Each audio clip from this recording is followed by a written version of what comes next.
Um, so I often do a project with my students called a rattle, ritual rattle. And what we do is we make a couple of pinch pots, and before we put them together, we create some little beads of clay. And usually it's best if you do these a little bit ahead of time so they're dried out. So I have some here that are not so not so wet that they're going to stick together. So I take a little piece of paper towel, paper of any kind, fold it into quarters so that you've got a little pouch, and then put the beads in there. Easy for me to say. My fingers aren't working so well these days, so. Okay, we're going to try this another way. Your beads don't have to be round, and they don't have to be any particular shape or size. Um, put your corners together, create your little pouch, and twist the end. Don't squeeze them together or you'll end up with a clunker. So this is just to help prevent the beads from sticking to the inside wall. Now, if your pouch is too small, kind of like mine, I'm using different paper towel than I usually do. Usually it bonds pretty well. So this is not sticking all that well. I'm going to put just a little slip on the end there, and that may help keep that together without getting things too wet. So I've got my little pouch. I've got my two pieces. I'm going to add the slip. Some people just apply the slip with a fork, and they'll do their cross hatching with the fork at the same time.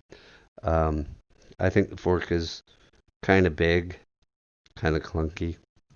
I really do prefer using this tool and a brush. And I just put a little bit of slip on there. You don't want to overdo it. Too much slip, it's just not gonna. It's just gonna slide around for a while. So, and notice I'm not brushing this. I'm just kind of dabbing it because I don't want to disturb the texture that I put in there. And if you do apply too much, or you smooth out your texture while you're applying the slip, just go back in and add it again.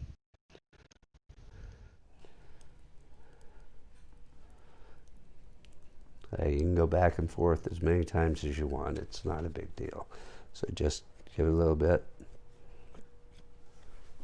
It's going to work fine. Don't forget to put your pouch inside.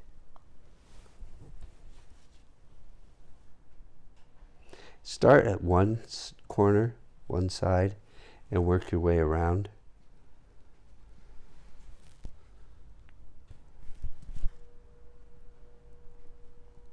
I guess I didn't get as close as I thought on diameter.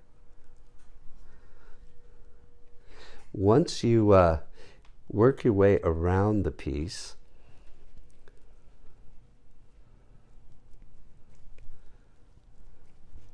and you don't see any air gaps,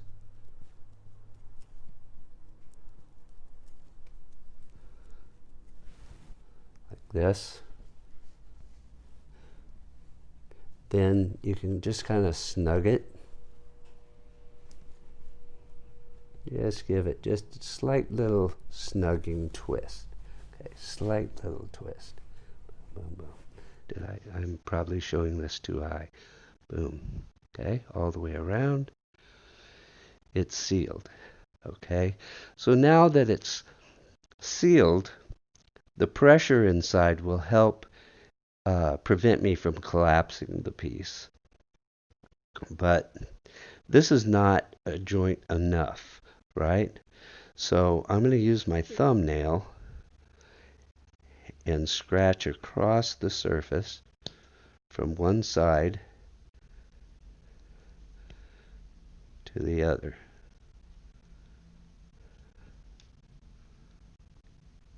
Your clay hopefully is a bit softer than mine. And then I'm going to go back across the other direction. Now this may look ugly right now. What I don't want you to do is just rub across, smooth across like that, because that does nothing. You really need to get in there and dig, move the clay across from one side to the other. And it maybe doesn't look real great, but it's clay. You can come back and do the refinement later.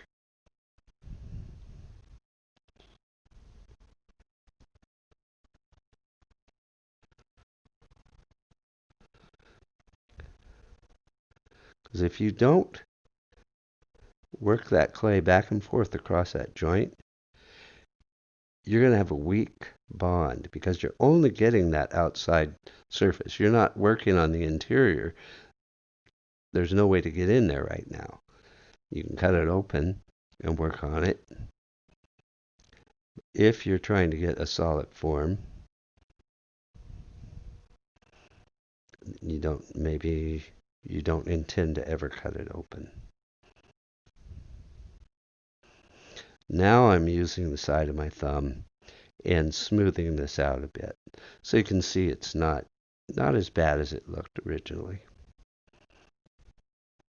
Once you get past that initial joint attachment, you can start thinking about what this piece is going to become. Now, I've made a lot of these in the past, done a lot of demonstrations. I've made a lot of them. And I really love the egg form. So I make a lot of eggs. I did a lot of strawberries for a long time. I've done acorns and kind of like the natural things, the fruits and such. I've done a lot of, just kind of fun little heads, little characters, things like that. It doesn't have to actually be anything. It can be a very abstract piece if you like. What I try to discourage students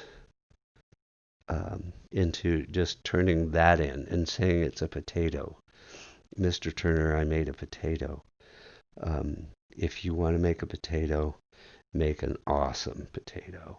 But when someone just turns in that, I'm not as impressed. They've done the assignment, but it's kind of minimal. Okay, so once you get that joint filled in, and you can feel, you have a balloon here now, right? So you've got some pressure. Now you can do pretty much anything you want with this piece. You can slap it into a square form. You can turn it round. You can shape the piece however you want. Again, I love the egg form, so I'm kind of going with that. Even, with an egg, you can still make a beautiful head or face, or you can make a mouse or a little animal. You can attach other things to this.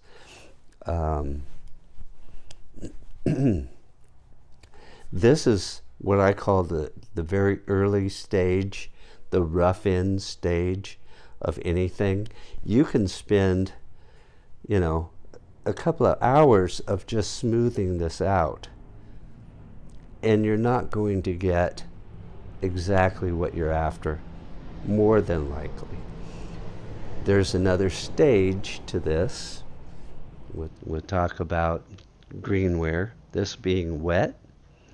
At the leather hard stage, you're able to do much more with the piece.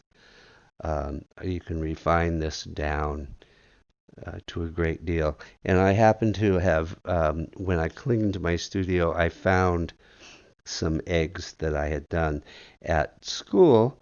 I have a lot of examples I can show you of kind of finished pieces. Here, not so much.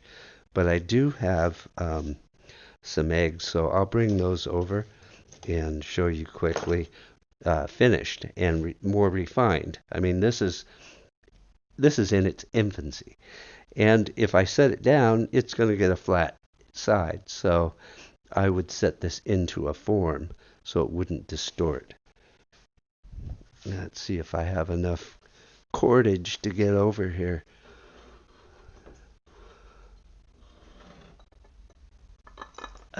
Try not to break eggs.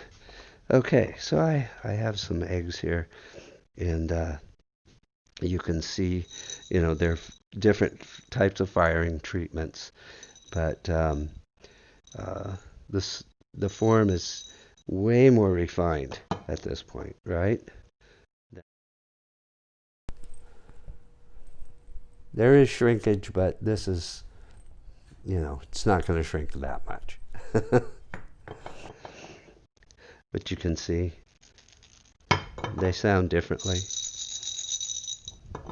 depending on how high they're fired, how many pieces are inside, how thin the walls are.